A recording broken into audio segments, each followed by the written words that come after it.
Good evening, everyone, and welcome to the June 29th meeting of the Brighton Town Board. I'm Bill Maley, Brighton Town Supervisor, and it's a pleasure to have you with us, whether you're here in the room or whether you're watching us remotely.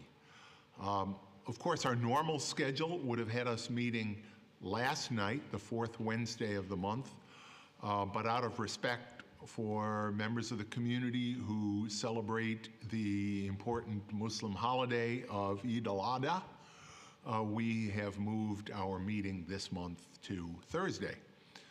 We'll begin the open forum portion of the meeting in just a moment. The open forum is that portion of the meeting when members of the public have the opportunity to share their comments with the town board. If you're watching us on YouTube or on our cable access channel, you'll have to log into Zoom in order to speak during the open forum tonight. And there are instructions for doing that on the town's webpage. Of course, the webpage is at www.townofbrighton.org. We continue to make all of our meetings accessible to the deaf and hard of hearing community with our ASL interpreters. We're going to mix things up a little bit tonight. Tonight our interpreters are Anthony and Heather. Welcome, Anthony.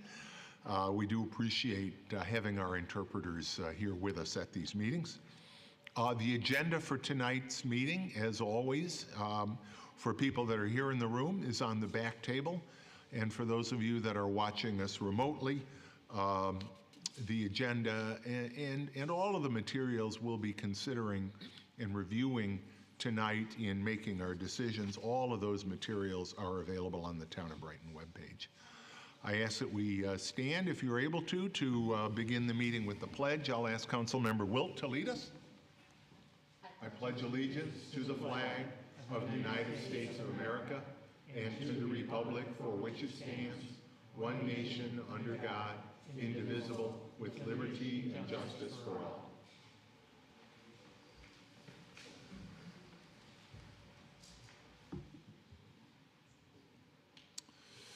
Okay, we will now begin the open forum portion of the meeting, which we do hold at the start of every town board meeting.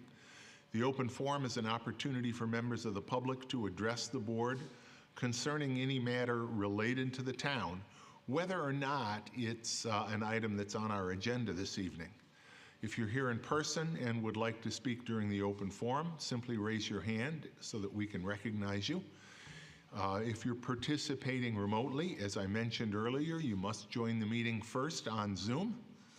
There are detailed instructions for doing so on the town's webpage. You will be admitted from the Zoom waiting room by the host to speak if you use the Zoom raised hand function. I do ask all speakers during the open forum, and whether you are speaking in person or remotely, to please state your name and address. Please limit your remarks to 3 minutes, and I'll give you a 30-second warning before your time expires. We may not be able to answer the questions you may ask right here, particularly if your question relates to a matter that's not on tonight's agenda. But our goal here tonight and during the open forum held at every town board meeting is to give you the opportunity to share your thoughts with the board and for us to listen thoughtfully to your words. Therefore, please direct your remarks to the town board and not to the room or to other speakers. Please refrain from personal attacks and from outbursts of any kind during the open forum, out of respect for the speakers and for the time of everyone here tonight. Mr. Wilt, I saw your hand raised. Would you like to speak? Please come to the podium.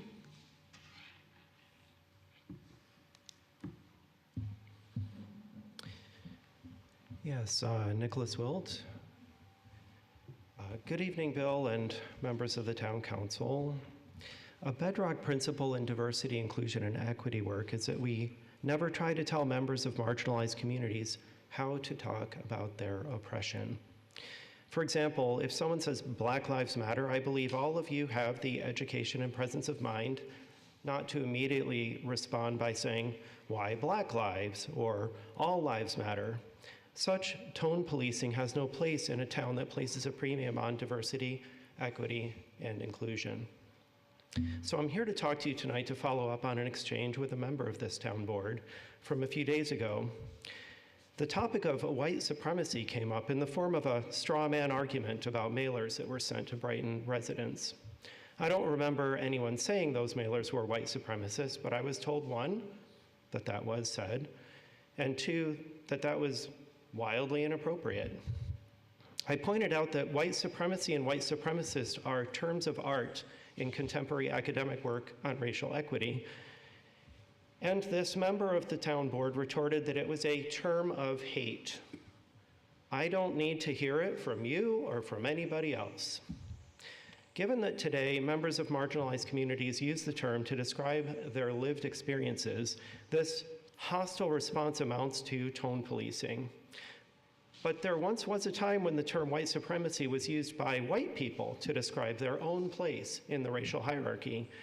In 1944, the Army conducted a survey of some 500,000 American troops as they returned from the war with questions on sensitive topics like gender and race. I have here a Washington Post article on the survey and the project at Virginia Tech that archived its results. The article opens with a white soldier's words: "White supremacy must be maintained. I'll fight if necessary to prevent racial equality." Black soldiers' comments also reference the white soldiers' vaunted white supremacy. In the intervening decades, the term has transitioned to one used by civil rights leaders and those working to advance racial equity. Consider the 2017 Atlantic article entitled "The Language of White Supremacy" and subtitled "Narrow Definitions of the Term Actually Help Continue the Work of the Architects of the Post-Jim Crow Racial Hierarchy." A 2021 article by Ibram Kendi entitled "The Mantra of White Supremacy" recapitulates the history across the decades of backlash against reforms such as the Civil Rights Act. Quoting from that, "I suspect that many Americans don't know how much white supremacist ideology shapes their political thought and America's political discourse and allows juries to exonerate racism and convict anti-racism." In short, if anyone references white supremacy concerning the town of Brighton, its governance, or the political discourse surrounding it, instead of reacting viscerally and tone policing, I ask that members of this town board keep their minds open and receptive to feedback and consider how best to uphold its avowed values of inclusion, diversity, and equity. I have a hard copy of this that I can turn over for the... Thank you, Mr. Wilt. Sure. You can provide it to the deputy clerk. Is there anyone else that would like to address the board during the open forum this evening? I don't see anyone online either, so we will continue with the business of tonight's meeting. We have no, well, let me ask for a motion to approve the agenda with the addition of Mr. Wilt's statement to the open forum. I move that we approve the agenda with the addition of Mr. Wilt's statement. Second.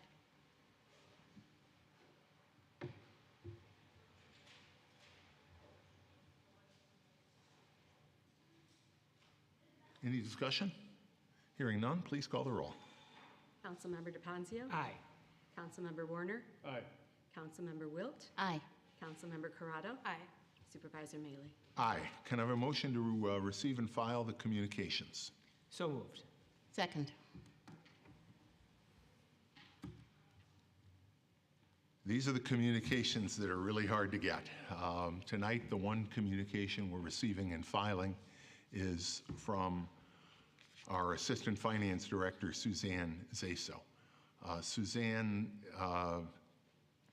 happy for her, not so happy for the rest of us, is going to be retiring after many, many years of professional and exceptional service to the town of Brighton.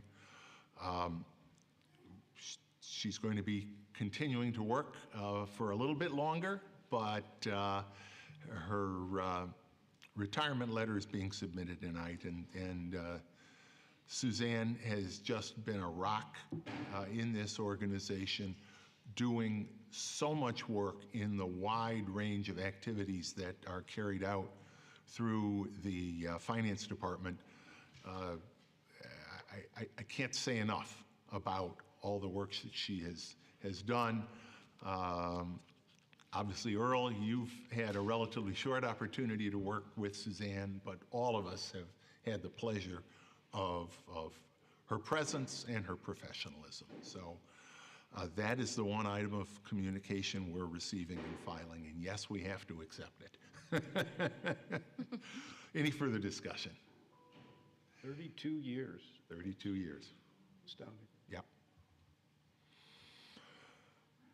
All right, I guess we have to accept it. Please call the roll. Councilmember DePonzio. Aye. Councilmember Warner. Aye. Councilmember Wilt. Aye. Councilmember Corrado. Aye. And Supervisor Mailey. Aye. Committee reports, community services. Robin? Thank you, Bill. The Community Services Committee met last Wednesday, June 21st. Among the items we discussed were communications. We had one item of communication from a community member regarding community climate initiative surrounding landfill GHG emissions. His email inquiry was answered, and that community member did attend our Climate Action Plan public forum earlier this evening. Supervisor Mailey noted that the item of communication seemed primarily interested in the GHG impact or greenhouse gas impact of recyclables and landfill waste, none of which are processed in Brighton. Under items of continuing business, park issues, our July 4th celebration is returning to full scale, and vendors have been secured and preparations are finalized, including redesigning and installing the temporary electric supply for the celebration.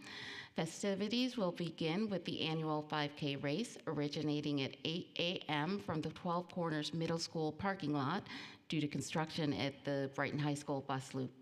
There will be activities at Meridian Center Park from 2:30 p.m. till 10 p.m., including food trucks, vendors, live music, and Blue Apple Productions inflatables. The Brighton Kiwanis Kids Zone makes its return from 2:30 to 6 p.m. for our youngest event attendees. From 3:30 to 8 p.m., the first player video game truck will be available to entertain gamers of all ages. We'll have musical performances that will include Rochester's own Elena Alston, Billboard guitarist Deepak Betu, and friends, the Earth Tones, who are backed by popular demand, and finally the Sky Coasters, sponsored by Whole Food Markets, will take center stage at 8:45 p.m. At 10 p.m., we'll have an expanded fireworks display that will be sure to please. We will have greatly enhanced food vending options as well, including old favorites and diverse new offerings, including Rita's Italian Ice, J&S Fried Dough, Rick's Concessions, Macarolin, Eat Greek, Rob's Kebabs, Nano's Mexican Gourmet, Potato-licious, and Bougie Street Chef. The Parks Department have completed and submitted its CIP request for various park areas for the 2024 to 2026 time period. In update to our recreation program, the Brighton Town Hall pool opened for the season on Friday, June 23rd. The pool will be open daily from 12:30 to 7:30 p.m., weather permitting. These are extended hours from last year, given that we have several returning staff as well as some new lifeguards. Full details as well as pool rules can be found on the recreation website. That website is www.townofbrighton.org/rec. Our summer concert series performers are confirmed. Concerts will begin on Tuesday, July 11th. The schedule is also available on our Town of Brighton Recreation Department website. Staffing is set for our summer camps. The Brookside Camp has transitioned to the French Road Playground Camp again this year due to lower registration and staffing limitations, and we're excited for another great summer. The Recreation Department took part in a Safe Zone/Space workshop with Chief Diversity Officer Miriam Moore. And that was to continue the recent diversity and inclusion work that we strive to implement in an ongoing and more formalized way. The workshop is one of several to come to the Recreation Department, and the entire Recreation Department is excited to have the support of the town, and we look forward to continuing this very important work in terms of our DEI efforts. Construction of the new bus loop at Brighton High School was due to begin on June 26th. I actually haven't been by there to see if it actually started. And as a result, the Brighton Farmers Market food trucks and music will transition this weekend to designated spaces within the parking lot area. We anticipate the entire front of Brighton High School will be off limits, including the sidewalk, bus loop, and green space. We're working toward a smooth transition, but we know that this temporary change will not be easy, and space at the market will be at a premium. In order to alleviate parking pressure, we strongly encourage the use of pedestrian, cycling, and ride-sharing options to access the market. An update to our winter's farmers market. Work on the final phase of the project continues. Parking lots are being given final grading in preparation for millings to be laid. The wall and roof panels should be on site, which will allow for work in and on the building to continue. We still anticipate a mid-fall completion in time to host the winter market season. An update to our Inclusion, Diversity, and Equity Advisory Board. The IDEA Board has had successful public engagements at the Farmers Market on May 28th, celebrating AAPI Heritage Month, on June 18th, celebrating Juneteenth. The Juneteenth celebration featured a Black-owned vendor addition of food options to the market with the presence of Morgan's Cereal Bar and live music performances by Woomba African Drumming. Commemorative speeches were offered by the town supervisor, town liaison to the IDEA Board, New York State Senator Jeremy Cooney, Reverend Myra Brown, and Chief Diversity Officer Miriam Moore. The IDEA Board will be returning to the market on July 9th to celebrate Pride at the market, as well as perform additional visibility events on August 27th and September 24th. The IDEA Board met on Thursday, June 15th, and reviewed the draft climate action plan. Its members will provide feedback to be coordinated by CDO Miriam Moore over the upcoming weeks. Applicant interviews are underway to bring the IDEA Board membership to its full complement. Since there will be a hiatus from meetings over the summer month, new members will begin meeting with the IDEA Board in September, and members are evaluating meeting times to ensure maximum participation. Membership recruitment for newly envisioned student members of the IDEA Board is also underway, as well as plans to help organize a school supply drive in conjunction with school districts within Brighton and develop needs-based scholarship options for summer camp programs. An update to our clean energy community priority actions and our sustainability funds. Barton and Lujudas and the Town of Brighton Sustainability Oversight Committee, in conjunction with Cornell Cooperative Extension, hosted a public forum to present the draft climate action plan just earlier this evening from 5 to 7 p.m. in the lobby of Town Hall. It was quite successful. Thanks for everyone's participation. The draft climate action plan is in its final stages of review, was presented to the IDEA Board, who had collaborated previously on the community engagement plan for the CAP.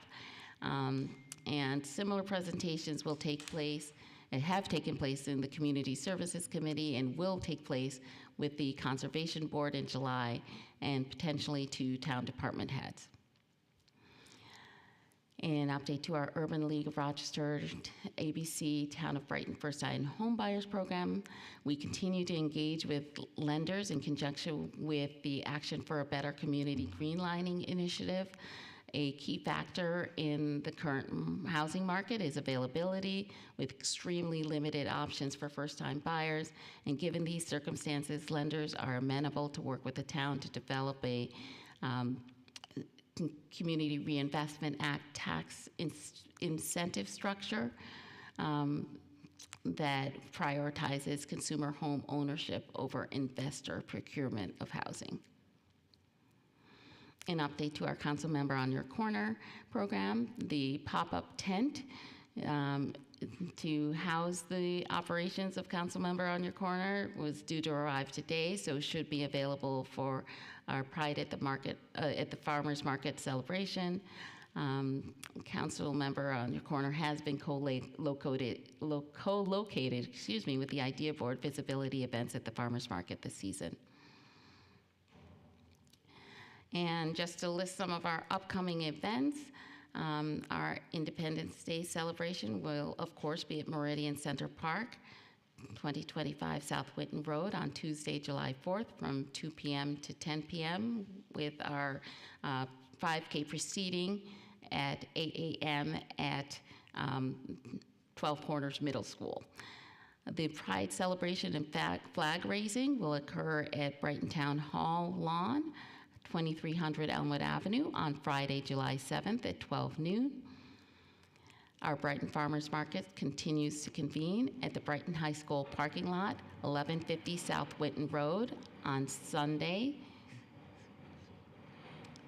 from 9 a.m. to 12 noon. And our semi-annual electronics recycling and secure document shredding event for the fall has been scheduled at the Brighton Highway Department parking lot, 1941 Elmwood Avenue, for Saturday, October 21st, from 9 a.m. to 12 noon. And the DEA, Drug Enforcement Agency, semi-annual pharmaceutical take-back event for the town will occur at the Brighton Town Public Safety Wing, 2300 Elmwood Avenue on Saturday, October 28th from 10 a.m. to 2 p.m. The next meeting of the Community Services Committee will be on Wednesday, July 19th at 9:30 a.m. at the Brookside Recreation Center. We do ask that you access the Recreation Center through the Winton Road entrance, and we hope that the community will attend. Thank you, Robin. Jason, Finance and Administrative Services. Yes, the Finance and Administrative Services Committee met last Wednesday, June 21st. Each of the items that were discussed in committee appear on tonight's agenda and will be discussed and voted on in further detail. The next meeting of the Finance Committee will take place on Wednesday, July 5th. We meet at 8:30 in the morning here in the main auditorium at Town Hall, and the public is invited to attend. Thanks, Jason. Chris, Public Safety. Bill, I reported on our June Public Safety Committee meeting at our last town board meeting. Our next meeting will be July 11th at 0800 hours. The public is invited. Thank you. And Christine, Public Works Committee. Public Works has not met since the last town board meeting. The next meeting will be Tuesday, June 11th at 9 a.m. or when public safety wraps up. The public is always welcome to attend. Thank you. That's one of the things we try to do to make it easier for the public to attend is having those meetings back to back. We do want the public participation at our committee meetings. And I'll add that it's very valuable if the public can attend to see how the work of each of the committees intersects, and quite often with the back-to-back arrangement, that follow-on discussion is very important. We can get more in depth. Yep, absolutely. Thanks, Christine. Moving on to new business. Jason, reading and approval of claims. Yes, earlier this evening, I reviewed claims totaling $1,129,369.88.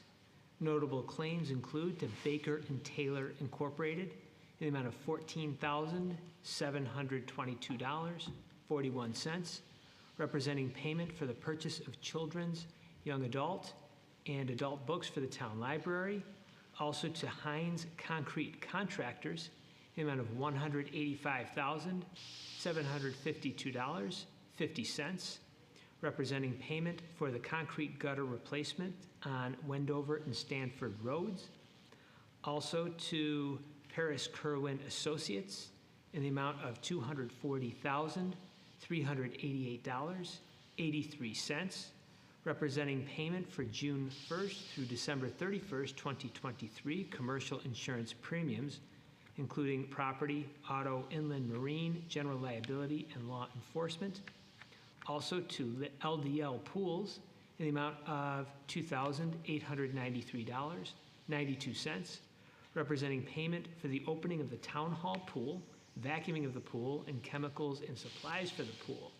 And finally, after talking about summer fun and frolic at the pool, the final claim is to American Rock Salt in the amount of $43,884.63, representing payment for road salt for the upcoming snow removal season. The claims all appear to be in order, and I move that they be approved. Second. Discussion on any of those? Please call the roll. Councilmember DePonzio. Aye. Councilmember Werner. Aye. Councilmember Wilt. Aye. Councilmember Corrado. Aye. Supervisor Mailey. Aye. Christine? Yes, the next matter seeks to authorize the supervisor to enter into an agreement with Interpretech for the provision of American Sign Language interpreting services in an amount that increases the fee schedule by $7. I move that we adopt the resolution before us. Second. Discussion. I know it's been some time since Interpretech has raised their fees, and as I said at the beginning, your ASL services are an important part of how we direct the activities of the town to the entire public. So thank you for that. Any discussion? All right, please call the roll. Councilmember DePonzio. Aye. Councilmember Werner. Aye. Councilmember Wilt. Aye. Councilmember Corrado. Aye. Supervisor Mailey. Aye. Jason, the next matter, Yes, the please. next matter seeks to authorize applications to NYSERDA for clean energy community grants totaling $15,000. I move we adopt the resolution as prepared by the town attorney. Second. It's always good when we can get these grants. Everett, if you can just talk a little bit about what we're going to do. Yeah, so as part of the Clean Energy Community Program, and due to the work that town has done, we're now eligible for two grants, really. One is a $10,000 grant for reaching that 3,000 point threshold under the program. And the second one is a $5,000 grant for being one of the first 50 communities in reaching that threshold. And the project that we've identified for this potential money is retrofitting the Carmen Clark Lodge heating system with a air source heat pump, which would also give us ability to cool the lodge, which we have not had. And so it's a clean heating solution that plays into the town's sustainability goals, and we're pretty excited about it. Thanks, Everett. Have we been able to clarify the status, as we discussed at the Finance Committee, this project, or at least the grant-eligible part of the project, doesn't take up the whole $15,000, or have we clarified the? Not quite yet. We're waiting, Okay. interpretation. All right, good. And, as was mentioned earlier, we had the presentation on the Climate Action Plan tonight.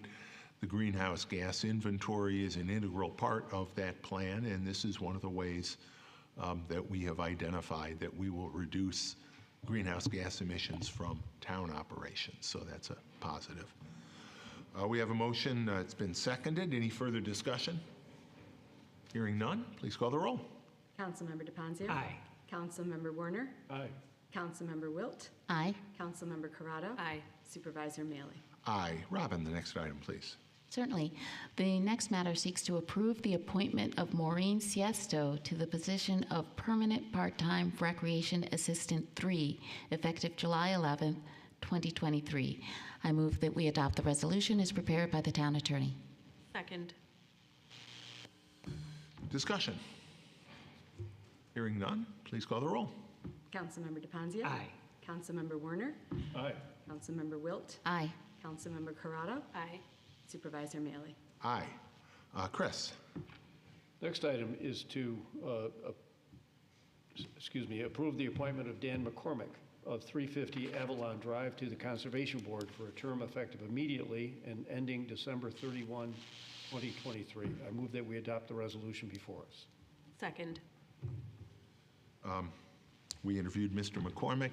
It was a great interview. This will fill out the remainder of the term of Dennis Adams, which ends at the end of this year, and certainly he will be reviewed and likely extended for a full term after this. So, but technically, this appointment is just through the end of the year. Motion seconded. Any further discussion? Hearing none, please call the roll. Councilmember DePonzio. Aye. Councilmember Warner. Aye. Councilmember Wilt. Aye. Councilmember Corrado. Aye. Supervisor Mealy. Aye. Matters of the supervisor. I do want to thank everybody that turned out to vote in the primary elections that were held on Tuesday. In Brighton, Democratic primaries were held for town council and town justice. And I congratulate my town council colleague, Chris Werner, as well as Nate Salzman, who won the primary election for the 2 open town council seats, as well as Vic Vilkew, who won the primary for town justice. I also want to congratulate Assistant to the Supervisor, Bridget Monroe, who ran and won in the primary for Rochester City Council in the Northwest District of the city. So congratulations to you as well, Bridget. But in every election, there are candidates who are not successful. And in particular, I really want to thank my colleague to my right, Councilmember Jason DePonzio, who has served here on the town board for over 11 years. Jason and I were elected together. Jason was unsuccessful in his primary for town justice. Jason, thank you for your years of service, and not just your service here on the town board, your service as a member of the Zoning Board of Appeals, your very important service to your neighborhood, not only as president of the neighborhood association, but also your work to see to it that racist deed covenants that were entered into, frankly, with the complicity of what was then Eastman Savings and Loan, would be rescinded. And you did that work with your neighbors, and that is indeed a service to the town. So I know you're going to be continuing on the town board, at least I sure hope and expect you're going to be continuing on the town board for the rest of this year when your current term is You're not rid of me yet. Good. I also want to acknowledge the efforts of Clark Zimmerman, who also ran in the primary for town justice, as well as Rachel Rosner and Jesus Sowell, who ran in the primary for town council. Each one of you made a significant investment of your time and energy in the hopes of serving the community, and I appreciate that investment. What I don't appreciate is the out-of-town super PAC, Voters of New York, Inc., that sent divisive mailings to town residents in, I guess, an apparent effort to sway votes in the primary election. As I did at the time, and as several of the candidates running in the primary did at the time, I again reject the tone and the content of those mailings, which I am confident was not authorized. Those mailings were not authorized by any of the candidates running for office in Brighton this year. Images were used in some of those mailings, including an image of myself without consent.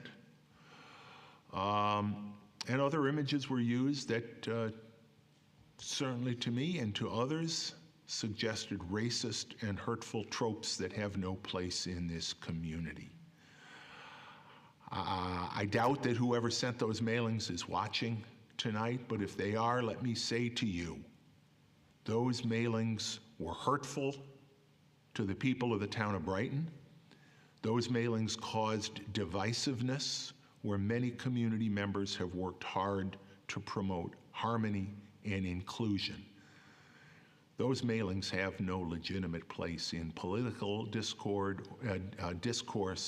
or in our community, period. As Robin mentioned before tonight's meeting, the Sustainability Oversight Committee and our consultants, Barton and LaJudas, held a public information meeting, open house on the town's climate action plan as part of our efforts to meet the requirements of the New York Climate Leadership and Community Protection Act, the CLCPA. That act sets aggressive goals for the reduction greenhouse gas emissions in New York State. The town of Brighton is developing this climate action plan. It's a roadmap for reducing greenhouse gas emissions from town operations as well as community activities. The development of the plan is also part of the implementation of the town's comprehensive plan known as Envision Brighton 2028. Throughout the process, the consultants Barton and LaJudas and the Sustainability Oversight Committee have sought community input, and that process continued with tonight's event. And the materials, I understand, Everett, are going to be available in the library. Yes. So members of the community who couldn't make it tonight will be able to see it there and engage and share their thinking about the plan and some of the ways we might go about reducing our greenhouse gas emissions. That'll be available in the library. I do want to thank the people who came tonight for sharing their input. I especially, of course, thank the volunteers on the Sustainability Oversight Committee who have participated in this and many other activities. So thank you to all of them, and we really do. We're interested in receiving community content, community input rather. We've been soliciting that over the course of some time now, and that will continue. Also want to mention our annual budget development process. We have begun that with the development of the town's capital investment plan, our CIP, which is a 3-year look ahead for significant capital expenditures at the town. The Budget Review Task Force has already met 3 times with senior department leaders. We have another meeting at 8 o'clock tomorrow morning. We're going to look at the project, the very important project we have for this building, for Town Hall, and we're going to sort of review where we've been and how we want to get input from the members of the Budget Review Task Force on the various items that we've reviewed. We have a long tradition of open development of our budget, of which the CIP is an integral part. The State Comptroller recommends a capital improvement plan, and that's something we've taken seriously for a long time. So every step of the way, we will be working publicly. In August, we will have workshops with our department heads as they present our budget, their requests for their departmental budgets. We will be reviewing the CIP and the budget in the Finance Committee. We will hold public hearings. All of those meetings are open to the public, and we will, as we do every year, we believe it's important that we not hide the budget, that we not hide the important decisions we make, because a budget really is a policy document. It's a statement of priorities for a community. So we will expect to adopt that budget sooner than is required by law. Our goal every year is to approve the town budget for the next year before Election Day, and we will do that again this year. That's all I have in terms of matters of the supervisor, matters of the town attorney. Thank you, Supervisor. There are 2 personnel matters that we need to take up in executive session. I also have a matter of litigation involving the community choice aggregation lawsuit that I'd like to discuss with the town board and take some action on if the board is willing this evening. Good. We will go into executive session when we're finished with the open board meeting. Thank you, Ken. Matters of the town clerk or the deputy town clerk or the deputy receiver of taxes, whichever hat you choose to wear. No report tonight. And thank you for filling in. Appreciate it. Matters of the board. Bill, I have an item in discussions at the Parks and Recreation Committee meeting on Monday, to which I am a liaison. An issue came up regarding ticks This is, we had a very mild winter, and we have a high number of ticks that are are threatened, a threat in all over town for that matter, even in your own yards and such. But in the parks, in the high grass, in the fields, in the woodlands, they are a problem. So be extra cautious and vigilant inspecting your pets and yourself for that matter, because it can result in some serious illness. Great advice. Thanks, Chris. Any other matters of the board? Then can I have a motion to go into executive session to discuss matters relating to the employment of particular people, as well as litigation relating to our former community choice aggregation plan? So moved. Second. Please call the roll. Councilmember DePonzio. Aye. Councilmember Werner. Aye. Councilmember Wilt. Aye. Councilmember Corrado. Aye. Supervisor Mealy. Aye. Thank you to our ASL interpreters, Anthony and Heather. Our next town board meeting will be Wednesday, July 12th. I do not anticipate that we'll be coming back out into open session after the executive session. So have a good evening. Have a safe 4th of July holiday. Please join us for our Pride activities, as were mentioned earlier. That is important to us as a community. And stay away from those ticks. Enjoy the great weather. Good night, everybody.